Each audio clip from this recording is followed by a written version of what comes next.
नमस्कार विद्यार्थी मित्रांनो, लक्ष सरकारी नोकरी या एज्युकेशनल चॅनलवर आपले पुन्हा एकदा स्वागत. मित्रांनो, आज आपण पोलीस भरती, आरोग्य भरती, रेल्वे भरती तसेच इतर ज्या काही सरसेवा भरत्या असतात तर त्यासाठी लागणारे आवश्यक असे चालू घडामोडींचे प्रश्न या ठिकाणी आपण माहितीचे गट कव्हर करून घेणार आहोत. सर्व प्रश्न IMP असतात. एक्स्ट्रा माहिती देखील आपण या ठिकाणी कव्हर केलेली आहे, जी परीक्षेच्या दृष्टिकोनातून अतिशय महत्त्वाची असणार आहे. आजचा आपला भाग असणार 403 वा. या भागामध्ये आपण 13 डिसेंबर 2025 या दिवसातील काही महत्त्वाचे चालू घडामोडींचे प्रश्न या ठिकाणी कव्हर करून घेणार आहोत. प्रश्न सर्व IMP असतात. व्हिडिओ शेवटपर्यंत नक्की पाहायचा आहे. व्हिडिओ आवडत असेल तर आपल्या चॅनलला सबस्क्राईब करायचं आहे आणि व्हिडिओला लाईक करायचं आहे. प्रश्न पहिला आहे, नुकतंच शिवराज पाटील चाकूरकर जे लातूरचे होते बघा, लातूरचे, तर शिवराज पाटील चाकूरकर यांचं नुकतंच निधन झालं. ते कोण होते किंवा यांचा संबंध खालीलपैकी कशाशी होता? तर त्यांचा संबंध हा राजकारणाशी होता बघा, राजकारणाशी. नुकतंच ज्येष्ठ राजकारणी शिवराज पाटील चाकूरकर यांचं निधन झालेलं आहे. आता यांच्यावर थोडीशी महत्त्वाची माहिती आपण कव्हर करून घेऊया, जी येणाऱ्या भरतीसाठी उपयुक्त असणार आहे. कधी कधी प्रश्न हा पर्यायांवर विचारला जाऊ शकतो. त्यासाठी जी काही महत्त्वाची माहिती आपण इथे सांगणार आहोत बघा, तर ती वहीमध्ये नोट डाऊन करायची आहे. जन्म झाला होता 12 ऑक्टोबर 1935 रोजी. निधन झालेलं आहे 12 डिसेंबर 2025 रोजी.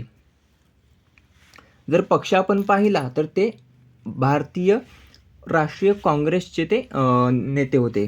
कशाचे? तर काँग्रेसचे ते नेते होते, ज्यांचं नुकतंच निधन झालेलं आहे.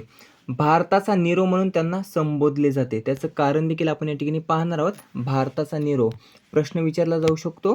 भारताचा नीरो म्हणून कोणास संबोधले जाते? तर शिवराज पाटील चाकूरकर यांना भारताचा नीरो म्हणून संबोधले जाते. आता असं संबोधण्यामागचं कारण काय? तर जेव्हा देशावर दहशतवादी हल्ला झाला होता बघा 2008 साली, तर देशावर दहशतवादी हल्ला होत असताना ते सार्वजनिक कार्यक्रमांसाठी बघा कपडे बदलत होते, असं जे काही वृत्त आहे बघा, तर त्या वृत्तानुसार त्यांना भारताचा नीरो म्हणून संबोधले जाते. 2008चा दहशतवादी हल्ला झाला होता ना, त्यावेळी ते सार्वजनिक कार्यक्रमासाठी कपडे बदलत होते आणि यासाठी त्यांनी भारताचे जे काही गृहमंत्री पद होते बघा, त्यावेळी 2008 साली भारताचे गृहमंत्री कोण होते? तर ते शिवराज पाटील चाकूरकर होते. आणि या हल्ल्यानंतर जे काही वाद निर्माण झाला बघा, तर त्या वादानंतर त्यांच्यावर भरपूर प्रमाणात टीका झाल्या आणि या टीकानंतर त्यांनी गृहमंत्री पदाचा राजीनामा दिला होता 2008 साली. ते भारताचे माजी गृहमंत्री देखील आहेत. ते आपण माहितीमध्ये कव्हर करणार आहोत. 2004 ते 2008 या दरम्यान ते भारताचे गृहमंत्री होते.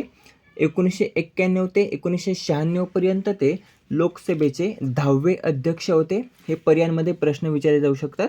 त्यासाठी महत्त्वाची माहिती बघा, वहीमध्ये नोट डाऊन करायची आहे. लोकसभेचे 10वे अध्यक्ष होते. 2010 ते 2015 पर्यंत ते पंजाब राज्याचे राज्यपाल तसेच चंदीगडचे प्रशासक होते. यापूर्वी त्यांनी 1980च्या दशकामध्ये संरक्षण मंत्री म्हणून काम देखील पाहिलेलं आहे. 1980च्या दशकामध्ये तेव्हा इंदिरा गांधी आणि राजीव गांधी हे पंतप्रधान होते बघा त्या काळामध्ये, आणि त्यावेळी त्यांच्या मंत्र्यांमध्ये संरक्षण मंत्री म्हणून शिवराज पाटील चाकूरकर हे त्या ठिकाणी समावेश होता त्यांचा. लोकसभेचे 9वे उपसभापती म्हणून काम पाहिलेलं आहे. महाराष्ट्र विधानसभेचे 8वे अध्यक्ष म्हणून त्यांनी काम पाहिलेले आहे आणि महाराष्ट्र विधानसभेचे 5वे उपसभापती म्हणून देखील त्यांनी काम पाहिलेलं आहे. याबद्दल सर्व जी काही माहिती आहे बघा, ती आपण टेलिग्रामवर अपलोड केलेली आहे. त्या ठिकाणी तुम्ही ते पाहू शकता. 2008 साली मुंबई हल्ल्यानंतर त्यांनी जे काही गोष्टी केलेल्या बघा, तर त्या गोष्टींवर त्यांच्यावर भरपूर प्रमाणात टीका झाली आणि त्यानंतर त्यांनी गृहमंत्री पदाचा राजीनामा दिला होता 2008 साली. दुसरा प्रश्न आहे, देशातील पहिली हायड्रोजन फ्यूल सेल पॅसेंजर बोट ही कोठून रवाना झाली आहे? तर देशातील पहिली हायड्रोजन फ्यूल सेल पॅसेंजर बोट ही पर्याय ब नमोघाट वाराणसी उत्तर प्रदेश या ठिकाणाहून रवानाही झालेली आहे. आता रवाना कोणी केलेली आहे? तर केंद्रीय जहाज बांधणी मंत्री सर्वानंद सोनोवाल यांनी ती रवाना केलेली आहे. विकसित कोणी केलेली आहे हायड्रोजन फ्यूल सेल पॅसेंजर बोट? तर ती विकसित केलेली आहे कोचिन शिपयार्ड लिमिटेडने. कोणी? कोचिन शिपयार्ड लिमिटेडने. केंद्र सरकारच्या हरित नौका योजनेअंतर्गत याची निर्मिती ही करण्यात आलेली आहे.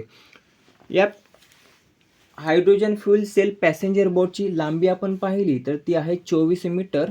तंत्रज्ञान पाहिलं तर पूर्णपणे स्वदेशी बनावटीचे आहे. प्रवासी क्षमता आहे 50 प्रवासी आणि केबिन ही वातानुकूलित असणार आहे. पुढचा प्रश्न आहे, देशातील पहिली वंदे भारत स्लीपर ट्रेन ही कोठून कोठे धावणार आहे? तर देशातील पहिली वंदे भारत स्लीपर ट्रेन ही पर्याय अ बिहारमधील पटना ते दिल्ली या दरम्यान देशातील पहिली वंदे भारत स्लीपर ट्रेन ही धावणार आहे. महत्त्वाचे 4 प्रश्न जे परीक्षेमध्ये पुन्हा पुन्हा रिपीट होतात बघा. देशातील पहिली वंदे भारत एक्सप्रेस ही कोठून कोठे धावली होती? तर ती नवी दिल्ली ते वाराणसी या दरम्यान देशातील पहिली वंदे भारत एक्सप्रेस धावली होती. महाराष्ट्रातील विचारलं तर मुंबई ते गांधीनगर या दरम्यान महाराष्ट्रातील पहिली वंदे भारत एक्सप्रेस धावली होती. देशातील पहिली नमो भारत रॅपिड रेल्वे ही अहमदाबाद ते भुज या दरम्यान धावलेली आहे. देशातील सर्वात लांब वंदे भारत एक्सप्रेस कोणती? त्याचं उत्तर आपल्याला कमेंट करून सांगायचं आहे. आता ही जी काही देशातील पहिली वंदे भारत स्लीपर ट्रेन आहे बघा, तर ती पटना ते दिल्ली या दरम्यान धावणार असून बिहारच्या पटनाहून ती निघणार आहे आणि ती दिल्लीला जवळपास 8 तासांमध्ये बघा पोहोचणार आहे. आलिशान हॉटेलसारख्या यामध्ये सुविधा उपलब्ध असणार आहेत या ट्रेनमध्ये. वेग जर आपण पाहिला तर तो वेग असणार आहे 160 किलोमीटर प्रति तास. एकूण 16 डबे असणार आहेत. त्यामध्ये AC 3चे 11 डबे असणार आहेत. AC 2चे 4 डबे असणार आहेत. AC 1चे 1 डबा असणार आहे. जागा किती असणार आहे? तर 827 एकूण जागा असणार आहेत. या वंदे भारत एक्सप्रेस स्लीपर ट्रेनचे 2 टॅगचे उत्पादन हे बंगळुरू येथील भारत अर्थ मूव्हर्स लिमिटेड या कारखान्यामध्ये पूर्ण होण्याच्या तयारीवर असून पहिला रॅक हा 12 डिसेंबर यापर्यंत पाठवला जाणार आहे.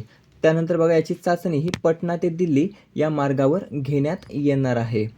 पुढचा 4था प्रश्न आहे, टाइम मासिकने 2025चा पर्सन ऑफ द इयर पुरस्कार म्हणून कोणास घोषित केले आहे? तर पर्याय ब architects of AI. Architects of AIला टाइम मासिकने 2025चा पर्सन ऑफ द इयर पुरस्कार हा नुकतंच घोषित केलेला आहे. काल की परवा दिवशी आपण एक प्रश्न पाहिला होता, पेटा इंडियाचा कोणाचा? पेटा इंडियाचा पर्सन ऑफ द इयर पुरस्कार हा कोणास प्रदान करण्यात आला? तर तो रवीना टंडन यांना प्रदान करण्यात आला होता. आणि आज आपण प्रश्न घेतो आहे टाइम मासिकचा पर्सन ऑफ द इयर. दोन्ही जे काही पुरस्कार आहेत बघा ते वेगळे आहेत. एक आहे पेटा इंडियाचा जो रवीना टंडन यांना प्रदान करण्यात आला आणि आता टाइम मासिकचा 2025चा पर्सन ऑफ द इयर हा पुरस्कार आर्किटेक्ट्स ऑफ AIला जाहीर झालेला आहे. गेल्या वर्षीचा टाइम मासिकचा पर्सन ऑफ द इयर पुरस्कार हा डोनाल्ड ट्रम्प यांना जाहीर झाला होता. कोणास? डोनाल्ड ट्रम्प यांना. त्यांना यावर्षीचा जो काही फिफाचा पहिला जो शांतता पुरस्कार आहे बघा, तर तो देखील त्यांना प्राप्त झालेला आहे डोनाल्ड ट्रम्प यांना. या अगोदर देखील टाइम मासिकने संकल्पना आणि वस्तूंना असे पुरस्कार दिले आहेत, ज्यामध्ये 1982 मध्ये पर्सनल कॉम्प्युटर या असं बघा पर्सन ऑफ द इयर पुरस्कार दिला होता आणि 1988 मध्ये संकटग्रस्त वसुंधरा या संकल्पनेला 1988 साली पर्सन ऑफ द इयर पुरस्कार हा दिला होता. 5वा प्रश्न आहे, 16 वर्षाखालील मुलांना सोशल मीडियावर बंदी ही कोणत्या देशाने घातलेली आहे? तर 16 वर्षाखालील मुलांना सोशल मीडियावर बंदी ही पर्याय क ऑस्ट्रेलिया या देशाने घातलेली आहे. 16 वर्षाखालील मुलांना सोशल मीडियावर बंदी घालणारा आता जगातील पहिला देश जर कोणता ठरलेला आहे तर तो ठरलेला आहे ऑस्ट्रेलिया. ज्या देशाचे पंतप्रधान आहेत अँथनी अल्बानीज. राजधानी काय आहे ऑस्ट्रेलियाची? तर कॅनबेरा ही ऑस्ट्रेलियाची राजधानी आहे. 6वा प्रश्न आहे, अभया ब्रिगेड पोलीस युनिटची घोषणा ही कोणत्या राज्यात करण्यात आली? तर अभया ब्रिगेड पोलीस युनिटची घोषणा ही पर्याय ड बिहार राज्यामध्ये करण्यात आलेलं आहे. कोणत्या राज्यामध्ये? तर बिहार राज्यामध्ये. त्याचं कारण काय?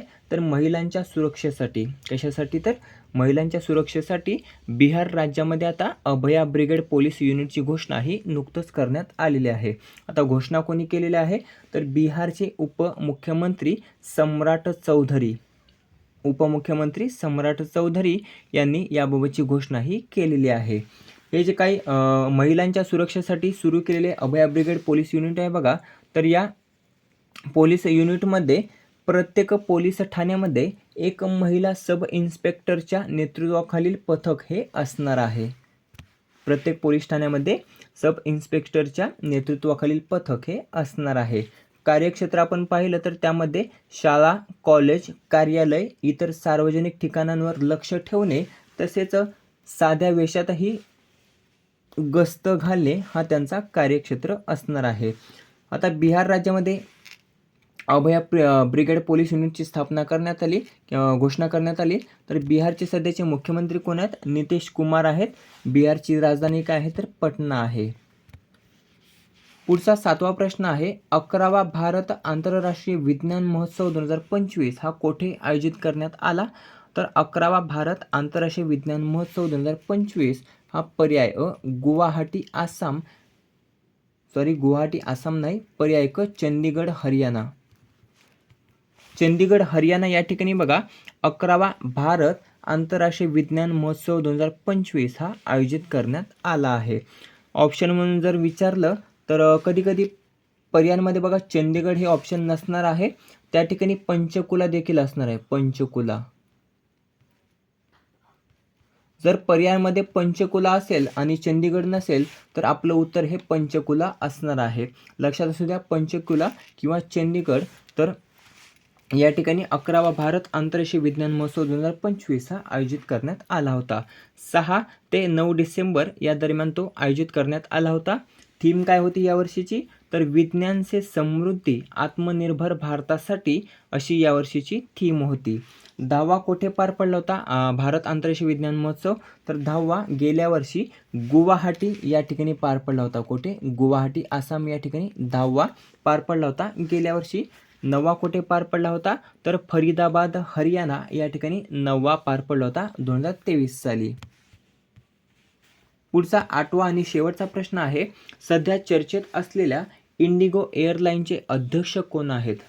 सध्या इंडिगो एअरलाईन खूप चर्चेत आलेले आहे. त्याचं कारण ज्या काही फ्लाईट्स आहेत बघा, तर त्या खूप रद्द केल्यात या एअरलाईन कंपनीने आणि त्यासाठी विमानतळ जो काही आक्रोश होत आहे बघा, तर त्यासाठी इंडिगो एअरलाईन ही चर्चेत आलेली आहे. आता याचे अध्यक्ष आपल्याला विचारले तर लक्षात असू द्या, पर्याय क विक्रमसिंग मेहता हे सध्या चर्चेत असलेल्या इंडिगो एअरलाईनचे अध्यक्ष आहेत. आता इंडिगो एअरलाईनची स्थापना केव्हा झाली होती? तर 2005 मध्ये. केव्हा? 2005 मध्ये इंडिगो एअरलाईनची स्थापना ही झाली होती. स्थापना कोणी केली होती? तर राहुल भाटिया व राकेश गंगवाल यांनी इंडिगो एअरलाईनची स्थापना ही केली होती. 2006 मध्ये केव्हा? 2006 मध्ये इंडिगोचे आपले पहिले उड्डाण हे घेण्यात आले होते. केव्हा? 2006 मध्ये, ऑगस्ट 2006 मध्ये. भारतातील सर्वात मोठी कमी किमतीची विमान कंपनी तसेच कमी भाडे आणि वेळेवर सेवा देण्यावर ही कंपनी जी काय बघा, तर ती लक्ष केंद्रित करते. परंतु सध्या ती चर्चेत आहे कारण भरपूर प्रमाणात फ्लाईट्स ज्या आहेत बघा, तर त्या इंडिगो एअरलाईन्सने रद्द केलेल्या आहेत. त्यानुसार त्यांनी जे काही अध्यक्ष आहेत विक्रमसिंग मेहता, तर याबद्दल त्यांनी माफी देखील नुकतंच मागितलेली आहे. हे झाले माहितीसोबत करंट अफेअर्स. आता घेऊया फक्त रिव्हिजन, ज्यामध्ये प्रश्न आणि उत्तर आपण कव्हर करून घेऊया. पहिला प्रश्न होता, नुकतंच निधन झालेले शिवराज पाटील हे कोण होते? तर ते होते बघा राजकारणी. पर्याय व राजकारणी. काँग्रेस पक्षाचे ते ज्येष्ठ नेते होते. देशातील पहिली हायड्रोजन फ्यूल सेल पॅसेंजर बोट कोठून रवाना करण्यात आली? तर नमोघाट वाराणसी या ठिकाणाहून देशातील पहिली हायड्रोजन फ्यूल सेल पॅसेंजर बोट ही रवाना करण्यात आली आहे. तिसरा प्रश्न आहे, देशातील पहिली वंदे भारत स्लीपर ट्रेन ही कोठून कोठे धावणार आहे? तर ती बघा बिहारमधील पटना ते दिल्ली या दरम्यान देशातील पहिली वंदे भारत स्लीपर ट्रेन ही धावणार आहे. पुढचा प्रश्न आहे, टाइम मासिकने 2025चा पर्सन ऑफ द इयर पुरस्कार हा कोणास घोषित केला?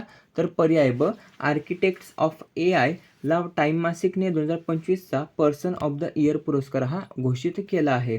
पाचवा प्रश्न आहे, 16 वर्षाखालील मुलांना सोशल मीडियावर बंदी ही कोणत्या देशाने घातली आहे? तर ऑस्ट्रेलिया या देशाने 16 वर्षाखालील मुलांना सोशल मीडियावरील बंदी ही घातली आहे. सहावा प्रश्न आहे, अभया ब्रिगेड पोलीस युनिटची घोषणा कोणत्या राज्यात करण्यात आली? तर बिहार या राज्यामध्ये अभया ब्रिगेड पोलीस युनिटची घोषणा ही करण्यात आलेली आहे. कोणी केली? तर सम्राट चौधरी, जे बिहारचे उपमुख्यमंत्री आहेत. सातवा प्रश्न आहे, 11वा भारत आंतरराष्ट्रीय विज्ञान महोत्सव 2025 हा कोठे आयोजित करण्यात आला? तर चंदीगड हरियाणा किंवा पंचकुला हरियाणा या ठिकाणी 11वा भारत आंतरराष्ट्रीय विज्ञान महोत्सव हा आयोजित करण्यात आला आहे. पुढचा आहे 8वा आणि शेवटचा प्रश्न, सध्या चर्चेत असलेल्या इंडिगो एअरलाईनचे अध्यक्ष कोण आहेत? तर विक्रम सिंग मेहता हे सध्या चर्चेत असलेल्या इंडिगो एअरलाईनचे अध्यक्ष आहेत.